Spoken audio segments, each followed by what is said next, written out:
So Modern Warfare 3 is now out, even if it is in beta form, but I wanted to go through the best settings you're going to want to put on in the game to make sure you're playing at the top of your game and doing as best as you can. Really important you get the right settings, otherwise no matter how hard you try, sometimes you'll just be working against yourself, so don't miss out on the current best settings in Modern Warfare 3. If you found this useful, be sure to leave a like and check out my other Modern Warfare 3 guides, like how to level up weapons, I'm going to be having the best class setups, all that kind of stuff. Without further ado, let's dive straight into this guide, but if you do want to jump to a specific part, there'll be timestamps in the description. Alright, so starting off with controller settings. So starting out with the inputs, it gives you the option to open up a more detailed menu for the edit button layout. Now if you go onto this, it's going to show you a bunch of different options. You can, mess about with like custom button layouts and things. To be honest with you, I wouldn't really change any of it, except I generally like to change the button layout from default to tactical. And what this does is it swaps the melee button, which would normally be like R3 on PlayStation or RS on Xbox, and it swaps it with the change stance or slide or dive button. So basically now you've got the stick as your kind of changing stance button, which is kind of more important, and you've got circle or B on Xbox as your melee button. So I find like you don't use it as much. It's alright to move your thumb to the melee, but the change stance is better to having it as this stick. Now it won't work for everyone. You can put different things on, custom, lefty, all these different things. It's up to you really, bumper tactical, that kind of stuff. But that's one I like to go with. I've changed it many years ago and I've just stuck with it. So feel free to change it if you want. It is quite helpful. It does take a little bit getting used to, but after a while it's not too bad. Then for the bumper ping and flipping these different L1, L2 and R1, R2, I've left that as is. And for the stick layout, I've kept that the same as well. For controller vibration, you can either have it on or off. I personally have put it on off just because sometimes it can be a little bit less helpful, a little bit more distracting. It kind of, even though it does give you sort of tactile feedback, if someone's shooting you or causing damage or whatever, sometimes it can be a bit off-putting in terms of using the controller. So I used to have it on, but actually I've turned it off since, and I'm absolutely fine with that. But if you find it weird without that on, then obviously feel free to keep it on. For the trigger effect, definitely turn this off. This is one of those new features where you get like full haptics, and it will make it basically really difficult to press the trigger. There's a lot of resistance, but unfortunately, even though it does sound quite cool, it is very difficult to use a weapon with this, and also you don't want to be having to put all your effort into pulling a trigger to use it, so definitely have that off. For the dead zone inputs, finally on the controller tab, if you press square or X on Xbox to show more, it will let you test your stick dead drift, so you can see how far you're moving your left and right analog sticks before you're actually getting any input on the game. Obviously you don't want too much dead zones, but not too little, so it's just a good balance. Personally, I've kept mine left stick as like 5 minimum and max like 99, but you can put it as whatever. Right, same 5 and 99. And then for the L2 and R2 button dead zones, I've reduced this to 5. I think it starts at 10. You can put it whatever you want, but I've just kept it about 5. So that's it for the controller settings. Moving on to more aiming aspects of the settings. For the sensitivity, this is a really important part. So it depends what you guys want. Obviously, like it's all a personal preference. However, I generally like to go for 8, which is slightly above high. It goes up to 20. So I have it on 8 for horizontal because mainly you're kind of looking around like left and right on the map. And I have vertical at slightly lower at just 7. So they're both high, but like horizontal is slightly higher just because you're not looking up and down as much, so it's not as important. But for left and right, it's more important to have sensitivity. Now, why does it matter? Well, if your sensitivity is too high, if you try and aim at someone, then you'll often sort of aim past them before having to come back to actually correctly aim over their head. So you'll kind of go too far, or it's difficult to adjust it. You're kind of basically you're going too far away from the target. If you want to move from left to right, you might overshoot it and go too far, and that's not what you want. On the other hand, if your sensitivity is too low, you're less likely to overshoot it, obviously, but the thing is it's going to take you longer to actually aim where you want to, and that means you're going to be slower and therefore more likely to die easier. So it's a balance between having it too fast and too slow, and generally for me I like to have it 8 and 7, but it's very much a personal preference. And what I would say is that whatever you change it to, it might feel weird getting used to start off with, so you might think, oh, I don't like this, but give it a try and notch it up a little bit. I think anything above 8 you can do, but it just is a bit ridiculous, so I'd keep it about this. Anything more than that, you don't really need it. So, but if it's lower than this, definitely try putting it up a little bit and see how you get on. You might actually improve your gameplay after a little while of getting used to it. Then for the sensitivity multiplier, I've kind of kept it as is. Same for the vertical aim axis. And then for the tactical stance sensitivity multiplier,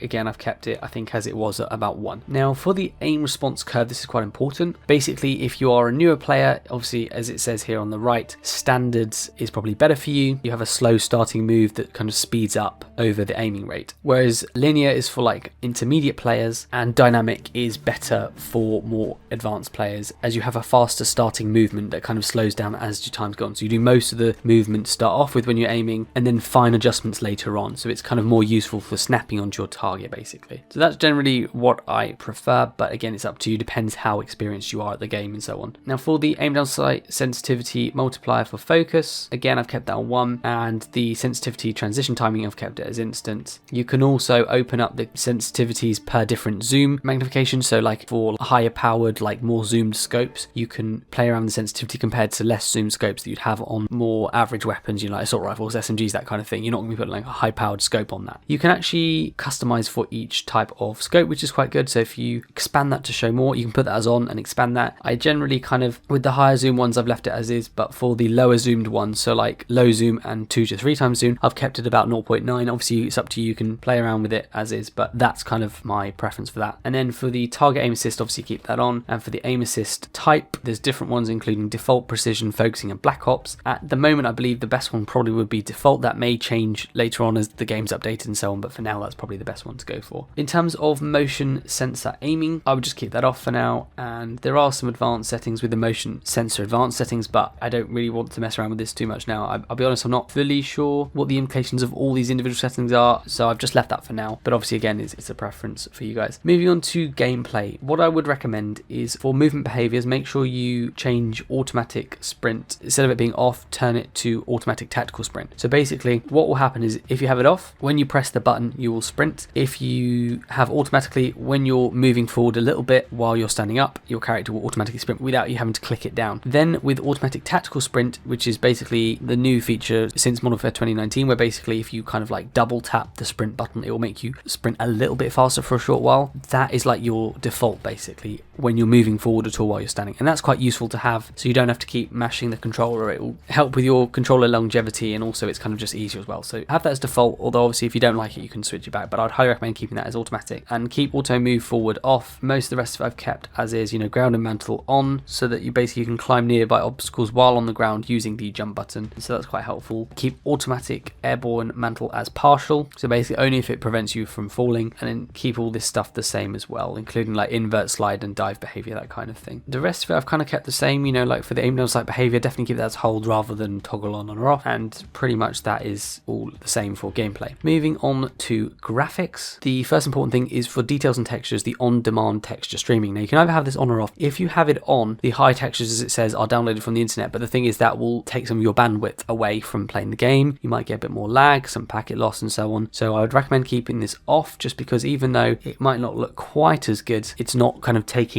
bandwidth away from you being able to play the game with good connection. So keep that off unless you've got very good internet and you're not worried about it. Next, for the post-processing effects, I would 100% recommend turning world and weapon motion blur off. It basically blurs it when you're moving, either to the world itself when you move around or just for the weapon, and it's really not very helpful because if you're blurring it you won't see the full enemies, you won't see the full picture of what's going on sometimes, so definitely turn that off. And for the film grain, turn that down to 0. It's really annoying, it makes it more grainy, less difficult to see the game properly, so definitely turn that off. Keep the depth of field off, and fidelity XCAS, you can keep it on or off. I've kept it on for now, but it's up to you guys. And for the strength, if you've got like next generation consoles or current generation consoles, PS5 or the new Xbox, then have that at 100. If not, you might need to turn it down a little bit for the older consoles, PS4 and Xbox One, but if not, 100 is good. Now, another really important thing is the field of view. Again, this varies a lot. I used to have this really low and not really realize why it was important, but I've since turned this right up to 110. Sometimes I go between that and 120, but I think at the moment I've kept it 110 just because I struggle to see characters sometimes a bit in Modern Warfare 3. I don't know if it's just intended that way or if it's a bit of a bug or if it's just because they haven't fully